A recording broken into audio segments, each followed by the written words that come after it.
السلام عليكم. خليني اقول لك على حاجه بسيطه قوي في الفيديو ده.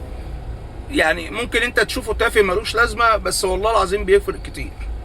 بص الراجل ده بيعمل ايه. الراجل ده بيربط القفيز على الجوان اللي قدامه ده عشان في تسريب في النقطه دي، وهو عايز يقفل النقطه دي لحد ما يحل مشكله.